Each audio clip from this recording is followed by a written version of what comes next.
Israel says it's at war after Palestinian militants launched a major terror attack. At the centre of this conflict is Israel's military occupation of one Palestinian territory, the West Bank, and its blockade of the other, the Gaza Strip. To understand what's happening, it helps to go back to World War I, when Britain took control of the region. The land at the time had an Arab majority and a Jewish minority.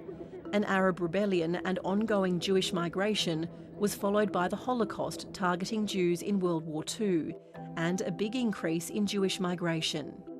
In 1947, the United Nations, with Australia being a key driver, agreed that what had been known as the British Mandate for Palestine would be divided into a Jewish state and an Arab state. The Jewish side accepted this, hence the State of Israel was formed. But the Arab side rejected it, sparking a one-year war as Britain withdrew. But as the years went on, Israel took more land than had been agreed by the UN. Palestinians call this the Nakba, or catastrophe, as hundreds of thousands of Palestinians fled.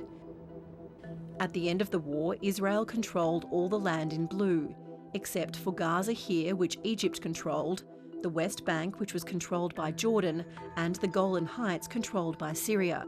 In 1967, in what's known as the Six-Day War, Israel seizes the West Bank, the Gaza Strip and the Golan Heights. Israel then went on to occupy thousands of kilometres of Palestinian territory, which the UN says is illegal. This is what we now refer to as the occupied territories.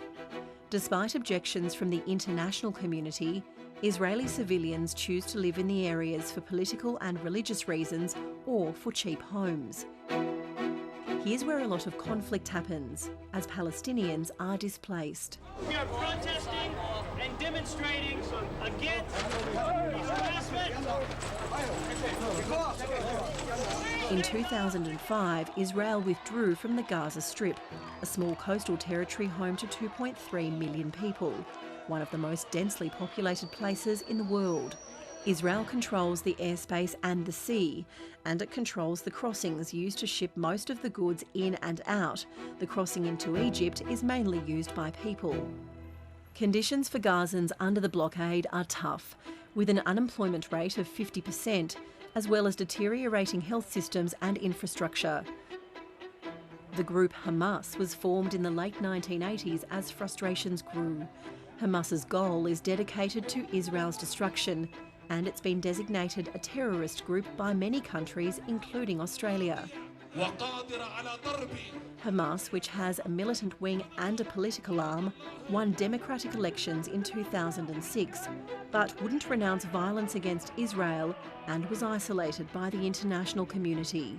It seized control of Gaza a year later, and while Israel withdrew from Gaza, it continues to occupy the West Bank.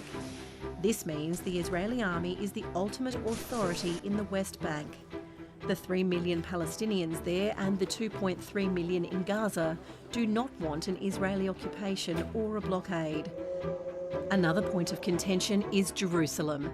It's home to holy sites from 3 major religions: Judaism, Christianity and Islam. Clashes in the region often escalate around major religious holidays, like the Jewish holiday of Yom Kippur or Ramadan. This is a region that's faced tension for years, but these attacks show things could escalate even further.